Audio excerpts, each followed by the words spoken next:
Well, welcome back to another Custom House episode. Today we're going to do something a little different.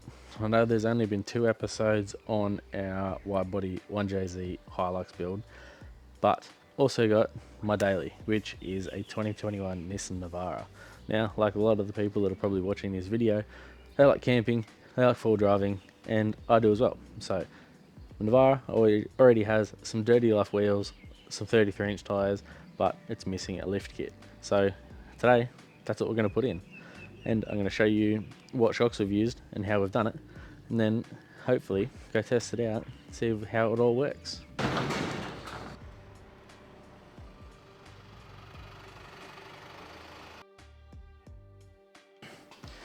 Now, if you're into four-wheel drives, you're probably wondering what lift kit did we go with? Because as you'd know, there's 450 million different brands, sizes, types, yada, yada, yada, that you can get for every single different car. Now, obviously, MP300 lift kit.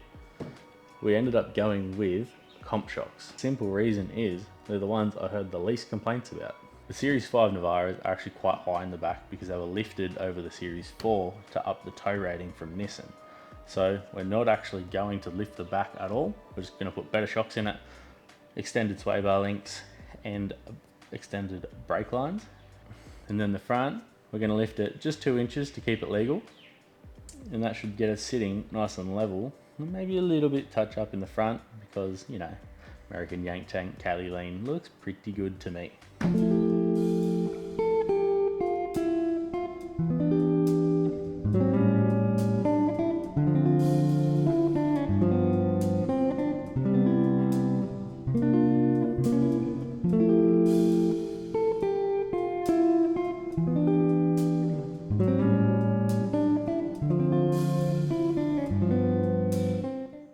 You're probably thinking, why haven't we gone remote res? And well, to put it simply, I didn't think I needed it. I don't really plan on giving this car a super hard time, more just setting it up to be a camping rig, good tow car. So I don't plan on hitting corrugations for hours on end or smashing it through the bush. So these will be fun. And the extra $1,000 difference that it was, well, we can put into other areas of the car. Now these are definitely a nice bit of kit.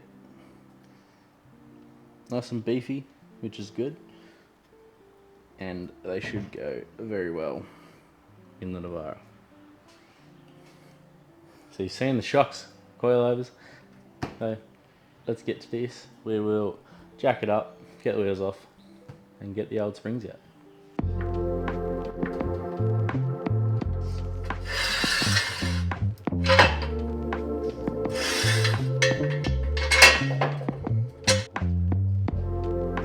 We've got our wheel off, and you can see it's all pretty standard in there, except we have some ATI adjustable upper control arms, which also provide the high clearance we need for the bit of a lift.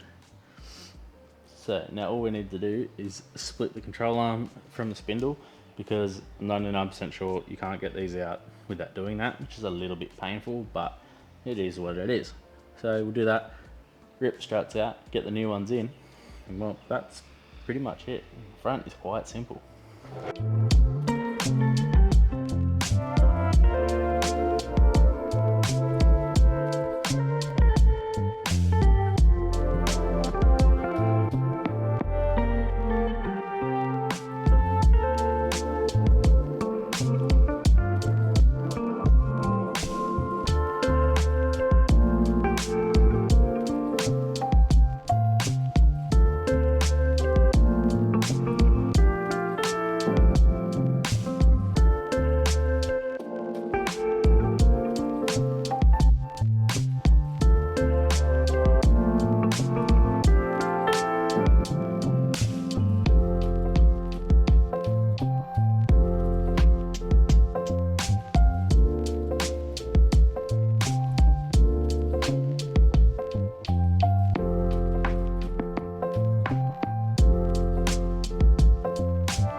because we now have both driver side and passenger side front struts installed into the Navara.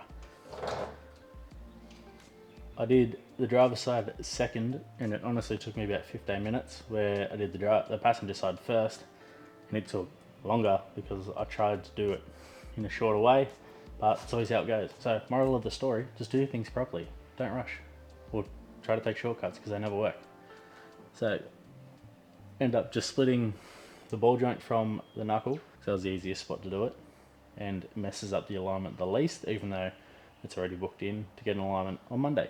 Also, while we were in there, greased our ball joints and our bushes of our ATI upper control arms, because you want to do that as often as it needs, which every 5,000 Ks, rotate your tyres, drain your catch can, grease your bushes. Works out pretty well. So now just got to throw the wheels back on and get it off jack stand, roll it at the front and see how the stance is, because hopefully it looks good.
Now, I didn't film putting the rear suspension in because it was a bit of a time crunch and just wanted to get it done, but it was very simple. So all we did, PSR flexi coils, which are a 2-inch coil but don't lift the rear at all for the reasons we spoke about earlier.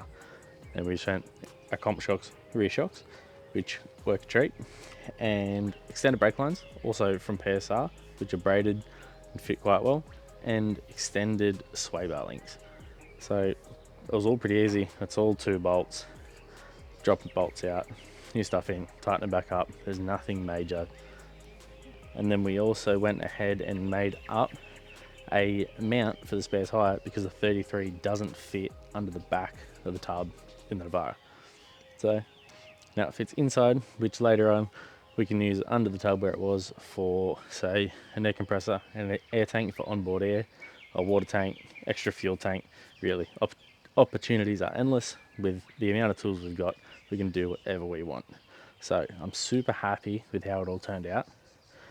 It drives amazingly, and as you'll see in the next episode, we took it out to TJ's Forby Park and then got a little dirty, tested out suspension, did a little bit of forward driving, even though not too much because we don't have rock sliders yet, so I didn't want to destroy my sills. But that'll also be on another episode. We'll do rock sliders and a snorkel, but that's for later on. Don't need to do that now because I don't plan on doing any hectic forward driving as of yet, and I don't really want to sink it because it's still under warranty and it's still pretty new. But that's for a later episode. So thank you very much for watching this one. I hope you enjoyed the content. It was a little bit different, and soon enough we'll get back onto the Hilux. But if you do want to see any more full drive content, let me know, because I've got plenty of buddies that do it with some wild cars, and I'd be happy to go out with them and show you what they get up to. So thank you for watching.